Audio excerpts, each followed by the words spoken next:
गंगा, यमुना और सरस्वती का संगम प्रयागराज, जो देश के आध्यात्मिक और सांस्कृतिक विरासत के रूप में जाना जाता है। और एक बार फिर से प्रयागराज में दुनिया का सबसे बड़ा मेला, सबसे बड़ा महापर्व, महाउत्सव महाकुंभ का आयोजन 13 जनवरी से होने जा रहा है, जिसमें देश दुनिया के विभिन्न कोनों से अलग अलग संस्कृति और भाषा वाले श्रद्धालु लोग बिना किसी आमंत्रण और निमंत्रण के यहाँ पहुँचते हैं। ऐसे में महाकुंभ 2025 में क्या कुछ है खास, क्या कुछ विशेष है और क्या तैयारियां हैं, इन तमाम विषयों पर हम चर्चा करेंगे और आपको दिखाएंगे विस्तार से।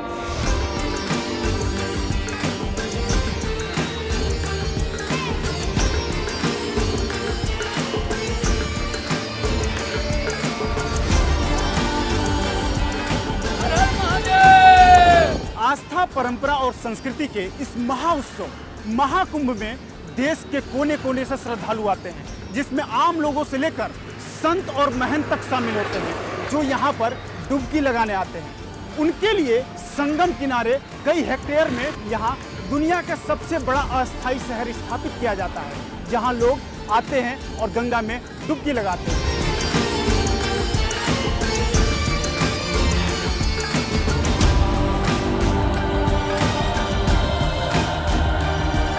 लेकिन अगर आप भी यहाँ डुबकी लगाने आ रहे हैं तो आपको परिवहन व्यवस्था का खास ख्याल रखना होगा। आप सड़क मार्ग से आ सकते हैं, आप रेल मार्ग से आ सकते हैं और हवाई मार्ग से भी आ सकते हैं। लेकिन अगर आप अपने व्हीकल से आने की सोच रहे हैं तो आपको ज़रा सोचना पड़ेगा, क्योंकि नैनी से झूसी तक लगभग 15 किलोमीटर के एरिया में महाकुंभ शुरू होने के बाद बहुत ट्रैफिक मिलता है।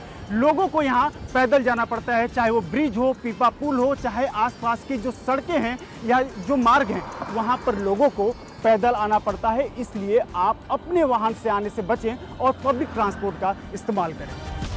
महाकुंभ मेले में पहुँचने के लिए प्रयागराज और उसके आसपास के कुल 9 रेलवे स्टेशन उपलब्ध हैं, जो मेले से बेहतर कनेक्टिविटी प्रदान करते हैं। इनमें से सबसे निकटतम रेलवे स्टेशन प्रयागराज संगम है, जो मेले तक आपकी यात्रा को सुविधाजनक बनाता है। अगर आप हवाई मार्ग से यात्रा करना चाहते हैं तो प्रयागराज एयरपोर्ट आपके लिए सबसे करीब है। इससे अतिरिक्त वाराणसी, लखनऊ, अयोध्या और गोरखपुर जैसे नजदीकी हवाई अड्डे भी आपकी यात्रा के विकल्प हो सकते हैं। शहर के प्रमुख बस अड्डों में प्रयागराज बस अड्डा और कचहरी बस अड्डा शामिल है, जिनसे महाकुंभ मेले की दूरी केवल 4 से 6 किलोमीटर है। यात्रियों की सुविधा के लिए इस बार कुछ अस्थायी बस स्टेशनों की भी व्यवस्था की जा रही है। राजा राम कृष्ण हरि, राजा राम कृष्ण हरि, जय जय राम। शहर में श्रद्धालुओं का आगमन शुरू हो चुका है। महाकुंभ मेला क्षेत्र और संगम के समीप कई सारे मंदिर स्थित हैं, जिनमें से एक है लेटे हनुमान जी का भव्य मंदिर, जो श्रद्धालुओं की असीम आस्था का केंद्र है। यहाँ भक्त अपनी मनोकामनाओं की पूर्ति के लिए उमड़ पड़ते हैं, जिससे ये स्थल दिव्यता और आध्यात्मिकता से ओतप्रोत हो जाता है।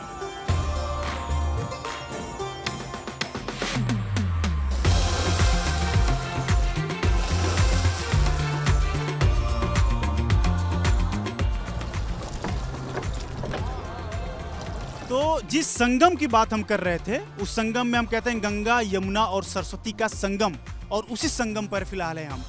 तो ये पीछे जो देख रहे हैं ये है गंगा, और गंगा के साथ इस दिशा से आती है यमुना नदी, और सरस्वती को विलुप्त कहते हैं। सरस्वती नदी जो है वो अदृश्य है, और इन्हीं तीनों के संगम के साथ ये जो पूरा संगम कहते हैं, जहाँ पर श्रद्धालु दूर दूर से यहाँ डुबकी लगाने के लिए आते हैं। माना यह भी जाता है कि लोग कहते हैं कि सालों के आपके जो पाप हैं वो धुल जाते हैं यहाँ संगम में डुबकी लगाने के लिए। इसलिए हम देखते हैं कि जब कुंभ हो या अर्ध कुंभ हो, और अब की बार तो महाकुंभ है, इस महाकुंभ में इसलिए अभी से हजारों की संख्या में श्रद्धालु, साधु संत और अलग अलग अखाड़ों का, विभिन्न अखाड़ों का आगमन होने लग गया है, और श्रद्धालु अभी से यहाँ डुबकी लगा रहे हैं। और कुछ महाराष्ट्र से हमें जो श्रद्धालु यहाँ मिले, कुछ महाराष्ट्र से आए हुए हैं, कुछ बिहार से आए हुए हैं, और कुछ तो दिल्ली और अलग अलग क्षेत्रों, पंजाब क्षेत्र से भी आए हुए हैं। गंगा जी का स्नान करने हम पूरा परिवार से आए हैं। हम लोग हमेशा आते हैं और दर्शन करते हैं और हमेशा आस्था रखते हैं। महाकुंभ के कारण से इस बार हम लोग 3-4 बार स्नान करने आएंगे। मैं कर्नाटक से चिकमंगलूर ज़िले से आई है एंड देन हम सब इधर ये पवित्र स्थान है त्रिवेणी संगम का। हम सब एक बस में आए हैं कर्नाटक से, अलग अलग गाँव से। हम कर्नाटक से शिवमोगा डिस्ट्रिक्ट से आए हैं। हम सभी टूरिज़्म करके आए हैं। अयोध्या, काशी सभी क्षेत्र में जाकर उसको देखकर आए हैं। अब कुंभ मेला देखने के लिए आए हैं। मेरा नाम रीमा शर्मा है। मैं असम गुवाहाटी से आई हूँ। तो अभी महाकुंभ के लिए प्रस्तुति इतना सुंदर से सजावट हो रहा है इलाहाबाद में, मुझे बहुत अच्छा लगा। व्यवस्थाएं बहुत अच्छी हैं, रोड की व्यवस्थाएं बहुत बढ़िया हैं, स्नान घाट की व्यवस्थाएं बहुत अच्छी हैं। जितनी भी डुबकी लगाएंगे पानी बहुत ही निर्मल है। जैसे कि आप देख रहे हैं इधर मशीनें लगी हुई हैं साफ सफाई के लिए, साफ सफाई भी पूरी है। लेकिन इस बार कुछ अलग ही चमत्कार दिख रहा है मोदी जी और योगी जी का। तो आज यहाँ दुनिया से लोग दर्शन करने के लिए आते हैं। अरे बहुत बड़ा है। उधर मोदी जी एंड योगी जी से फोटो देखकर बहुत खुश हुए हमने। दुनिया के लोग आते हैं, नेपाल के, इटली के, जापान के, हर जगह के लोग यहाँ आते हैं। और यहाँ इस बार हर ढंग से व्यवस्था की गई है, रहने की व्यवस्था, उठने की व्यवस्था, बैठने की व्यवस्था। कहीं से किसी को कोई प्रॉब्लम नहीं है, सब लोग आ सकते हैं, आराम से दर्शन कर सकते हैं।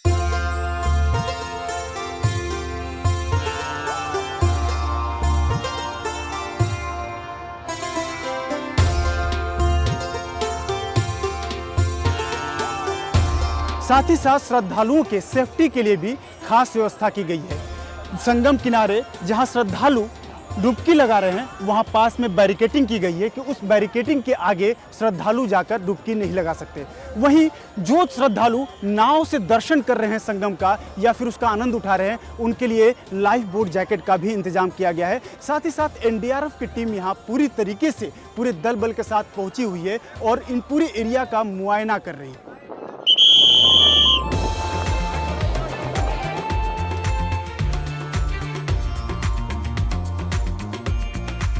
श्रद्धालुओं के सुरक्षा के मद्देनजर पूरे संगम में जल पुलिस तैनात है और साथ ही साथ यहाँ पर पीएससी के जवान भी लगे हुए हैं लोगों की सुरक्षा के लिए। ऐसे में ये जो बोट देख रहे हैं आप, ये बोट आधुनिक बोट है। जब श्रद्धालु या फिर कोई जो नाव से यात्रा करने वाले श्रद्धालु अगर संगम में गए हैं या फिर डुबकी लगाते वक्त अगर उन्हें कहीं कोई अगर घटना घट जाती है या फिर वो डूबते हैं तो उनसे डूबते हुए बचाने के लिए ये बोट बनाया गया है। और इस बोट जो आधुनिक बोट है जिसमें तमाम चीज़ें हैं, इस पर हमारे साथ एक पीएससी के जवान हमारे साथ मौजूद हैं। वो बताएंगे इस बोट के बारे में कि श्रद्धालुओं के लिए कैसे उपयोगी साबित हो सकता है जब इस महाकुंभ में करोड़ों की संख्या में श्रद्धालु यहाँ पर आएंगे।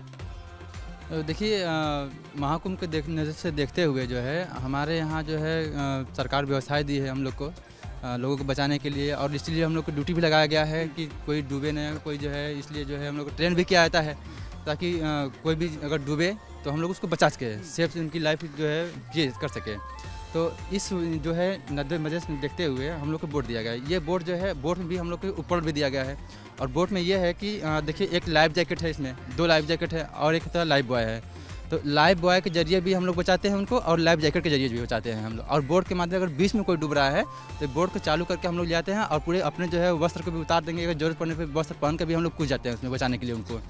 तो इस प्रकार से उनको बचाया जाता है। और इसमें देखिए, ये हमारे लाइफ बॉय है, ठीक। इस लाइफ बॉय के जरिए जो है हम एक नहीं 4 आदमी के लाइफ बॉय इसको बोलते हैं। इसके जरिए हम एक नहीं 4 आदमी को बचा सकते हैं इसको। और दूसरी बात ये भी है कि एक हमारे ये इसको लाइफ जैकेट बोलते हैं, इसके जरिए से भी हम लोग उसको बचा सकते हैं। लाइफ जैकेट में देख रहा हूँ कि जितने लोग यहाँ पर नाविक हैं और उस नाव में सवार जो श्रद्धालु हैं, सभी को ये पहनना कंपलसरी है बीच में, ऐसे मैंने देखा कुछ ऐसा।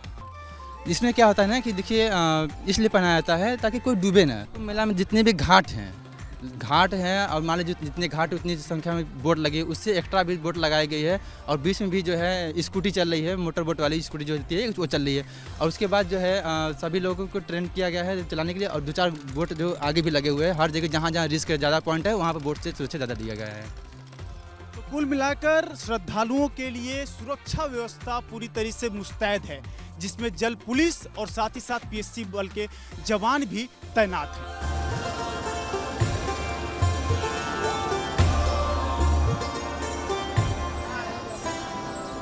यहाँ यूपी गवर्नमेंट की और यूपी टूरिज़्म की कंबाइंड रूप से देखा जाए तो बहुत अच्छी, बहुत उत्तम व्यवस्था है। कुंभ में जितने भी लोग वर्ल्ड वाइड से आ रहे हैं, बाहर से आ रहे हैं, तो बेसिकली क्या है कि गवर्नमेंट ने बहुत सारे इनिशिएटिव किए हैं। जैसे कि ये आप जैसा जानते हैं ये एक डिजिटल कुंभ है।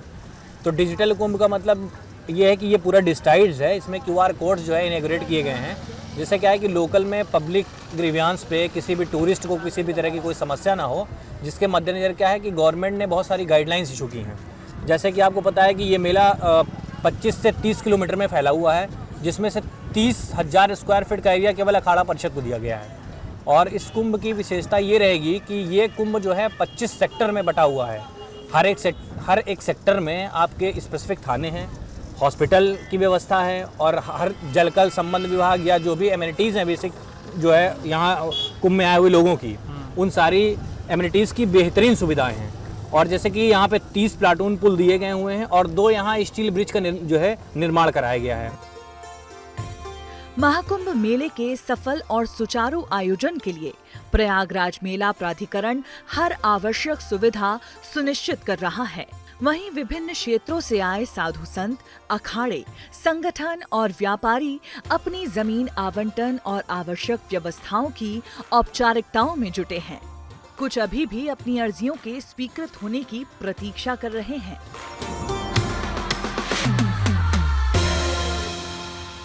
कुंभ में जो लोग आते हैं और ख़ास तौर से प्रयागराज में आते हैं तो उनकी एक आस्था है जो उनको खींच के लेके आती है।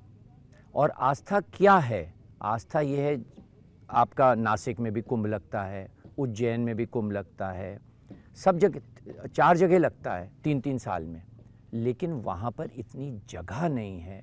नदी तट पर कहीं भर विश्व में कहीं इतनी जगह माँ गंगा नहीं देती कि इतना विकराल रूप, इतना विशाल रूप एक आयोजन को दिया जा सके। ये अपने में एक अद्भुत चीज़ है।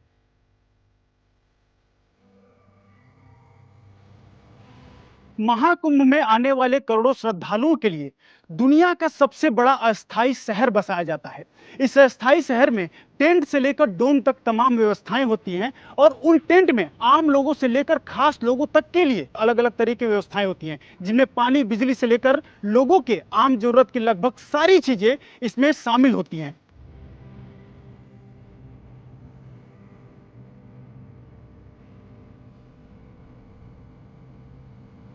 तो संगम के किनारे बसाए गए ये टेंट किसी लग्जरी होटल से कम नहीं है।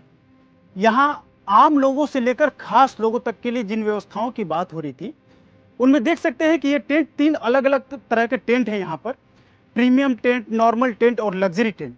ये प्रीमियम टेंट है और इस प्रीमियम टेंट में किस तरीके के, देखिए यहाँ सुंदरता के लिए, सजावट के लिए पेंटिंग्स लगाई गई हैं।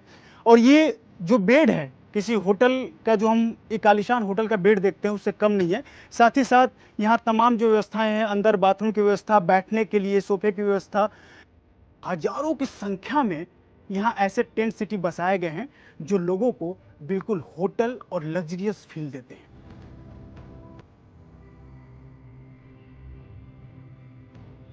इस बार मेले में साधारण टेंट, बम्बू सिटी और बोट सिटी जैसी आकर्षक टेंट सिटी का निर्माण किया जा रहा है। ये टेंट सिटी न केवल श्रद्धालुओं के लिए आकर्षण का केंद्र है, बल्कि उन्हें सभी आवश्यक आधुनिक सुविधाएं भी प्रदान करती है। इन टेंट सिटीज को बसाने के पीछे महीनों की मेहनत और सतत प्रयास छिपे हैं, जो अब भी जारी हैं।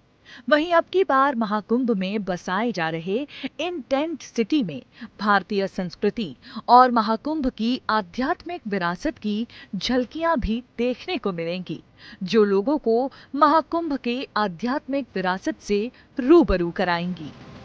एक सिटी के अंदर एक सिटी को बनाना, ये अपने आप में एक अद्भुत कार्य है।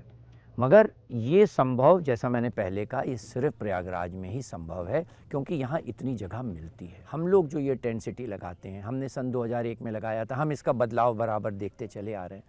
आज इस वर्ष जो लग रहा है, इसमें आप क्यों आए हैं, आपकी क्या महत्वता है, यहाँ की क्या क्या इम्पोर्टेंस है, क्या क्या अखाड़े हैं, वो क्यों हैं, इसकी पूरी हिस्ट्री से भी यहाँ पर जो श्रद्धालु आएंगे उनको अवगत कराया जाएगा।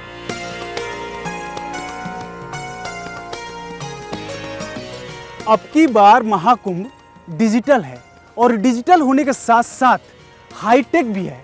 ऐसा क्यों? क्योंकि महाकुंभ में पहली बार ऐसा आलिशान और हाईटेक डोम स्थापित किया गया है।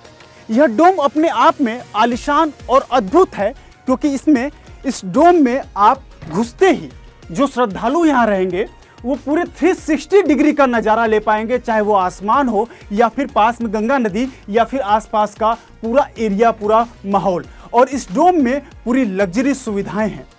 जैसा कि इस डोम में आप देख सकते हैं कि लग्जरी झूमर से लेकर आलीशान बेड, साथ ही साथ यहाँ पर सोफे बैठने की व्यवस्था और आसपास एक बालकनी सा नज़ारा जिससे पूरी गंगा नदी और पूरा आसपास का नज़ारा दिखता है।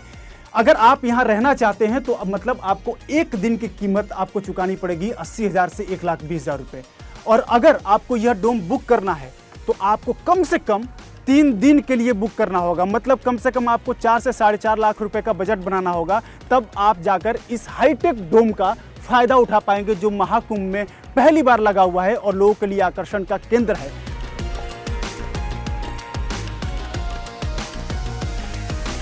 ये this is dome city by Evo Life. ये हम पहली बार है महाकुंभ में जो हम ये कंसेप्ट लेकर आए हैं। आज तक महाकुंभ में कभी हुआ नहीं है। ये बहुत ही नया कंसेप्ट है।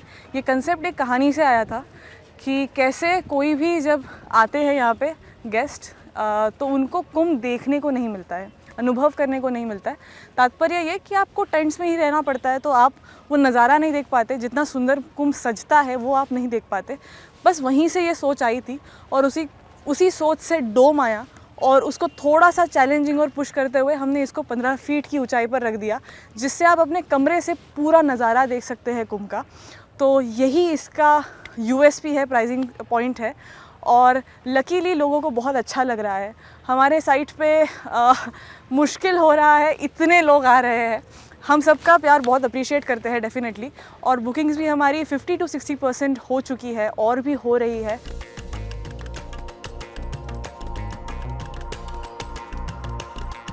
महाकुंभ के आयोजन में हजारों टेंट, सड़क निर्माण और बुनियादी सुविधाओं की व्यवस्थाओं ने रोजगार का बड़ा जरिया बनाया है। देश के विभिन्न हिस्सों से आए लोग अपनी मेहनत से इसे भव्य और दिव्य बनाने में जुटे हैं। ये लोग महीनों से यहाँ रहकर अपनी मेहनत के जरिए न केवल आयोजन को सफल बना रहे हैं, बल्कि अपने परिवारों के लिए रोजी रोटी का सहारा भी जुटा रहे हैं। जैसे हम कानपुर से आए हैं, ऐसे हजारों लोग आर्टिस्ट आए हुए हैं। यहाँ पर सब लोग अपनी मतलब तैयारी कर रहे हैं। तो कुंभ मेला बहुत बड़ा पर्व है, सभी के लिए सुविधाएं और जो आकर्षण है उसका केंद्र बना हुआ है।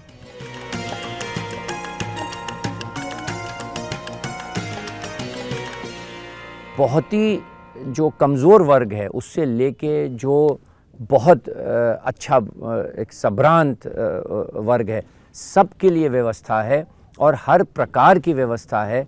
ये ध्येय है शासन का, प्रशासन का और हम सब का कि जो भी श्रद्धालु आए उसको यहाँ पर अच्छी व्यवस्था मिल सके रुकने की। और इसी को लेकर के टेंट सिटी जो गवर्नमेंट बना रही है उत्तर प्रदेश की, वो इसी को देख के मद्देनज़र रख के बनाती है कि ये एक अलग से जो टेंट हैं उनके अलावा कुछ ऐसी सुविधाएं दी जाएं जहां पर कि लोग आके और एक सुकून से रह सकें और कुंभ का जो है वो आनंद उठा सकें और उसके बारे में जान सकें, समझ सकें, महसूस कर सकें। स्वच्छता को प्राथमिकता देते हुए मेले में लगभग 1,50,000 शौचालय स्थापित किए गए हैं। साथ ही घाटों और शहर की सफाई व्यवस्था में हजारों सफाई कर्मचारी दिन रात जुटे हुए हैं। श्रद्धालुओं के लौटने के बाद ठंडी हवाओं और कोहरे के बीच ये कर्मवीर रेत और सड़कों से कचरा साफ कर इसे सही स्थान तक पहुंचाते हैं। उनकी मेहनत इस दिव्य और भव्य महाकुंभ को स्वच्छ महाकुंभ बनाने में अहम भूमिका निभाती है।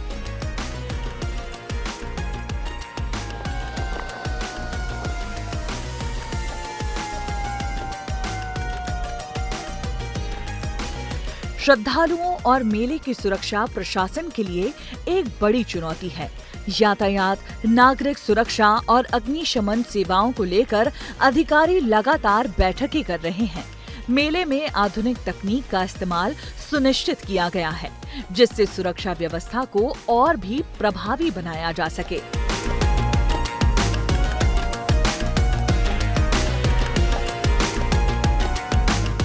सबसे ज़्यादा हमारा जो प्रायोरिटी है वो फायर प्रिवेंशन के ऊपर है कि आग हम लगने ही नहीं देंगे।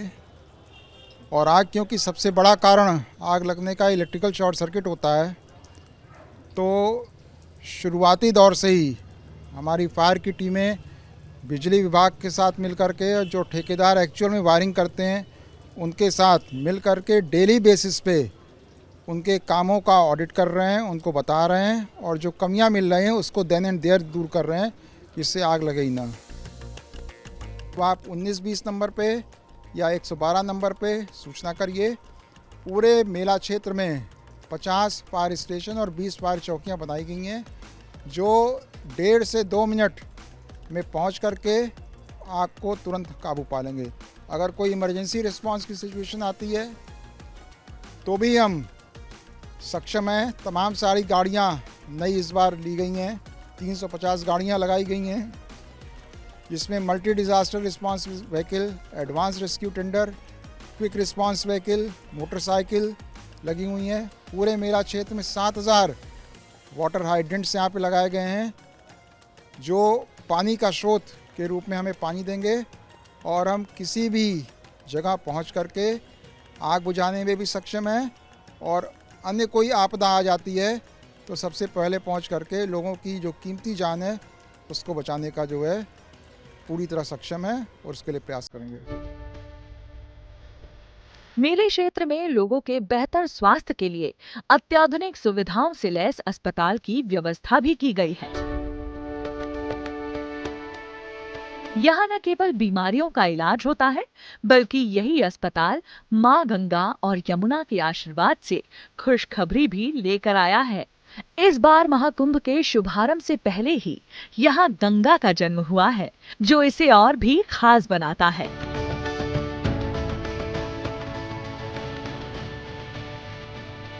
ये हमारा केंद्रीय अस्पताल है, जो हमारा 100 बेड का है।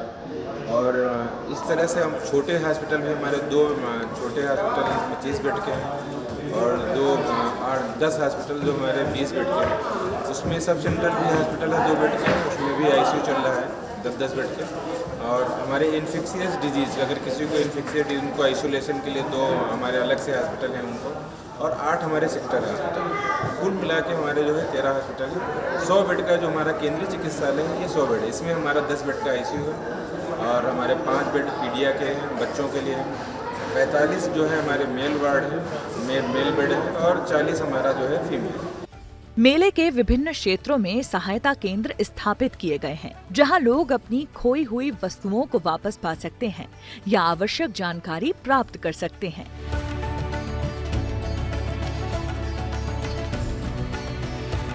महाकुंभ में आने वाले श्रद्धालुओं के लिए महाकुंभ मेले के आसपास कई जगहों पर भंडारे की व्यवस्था भी की गई है, जिससे कोई भूखा न रहे, सभी को मुफ्त में भोजन मिल पाए। ऐसे में एक समिति है ओम नमः शिवाय भंडारा समिति, जो महाकुंभ मेले क्षेत्र में 7 जगहों पर उन्होंने मुफ्त में भंडारे की व्यवस्था की है। ऐसे में अगर आप महाकुंभ मेला घूमने आते हैं और भोजन की व्यवस्था देख रहे हो, तो आप ऐसे भंडारों में आकर स्वादिष्ट भोजन का आनंद ले सकते हैं। ठंडी में जब सुबह सुबह गर्मा गर्म कढ़ी और चावल, पूरी सब्जी चावल प्रसाद उनको उपलब्ध होता है, तो आत्मा में ही परमात्मा होते हैं और वो एक मन से एक दुआएं निकलती हैं। तो उन्हीं दुआओं के लिए, उनके चेहरे पे मुस्कान के लिए इस भंडारे का आयोजन हमारे गुरुदेव भगवान चला रहे हैं, जहाँ पर सिर्फ एक उद्देश्य है कि कोई भी भूखा जाने ना पाए, कोई भूखा सोने ना पाए और कोई भूखा रोने ना पाए। हम तो दार्जिलिंग से आए हुए हैं। कितने दिनों से आए हुए हैं? 15 दिन। कितने दिनों और रुकने का प्लान है?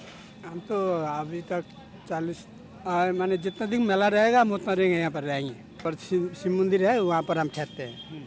शिव मंदिर के वहाँ पर तो पूरी उरी मिलता है, इधर हम खाना के लिए चले आते हैं। इधर मिलता है, अच्छा मिलता है, इसीलिए हम इधर आ गए। शहर और मेले की सुरक्षा व्यवस्था को सुदृढ़ बनाने के लिए देश भर के विभिन्न प्रांतों से पुलिस, सैनिक और सेना के जवान प्रयागराज पहुंचे हैं। वे न केवल मेला क्षेत्र बल्कि पूरे शहर में सुरक्षा और यातायात व्यवस्था को सुचारू बनाए रखने में जुटे हुए हैं।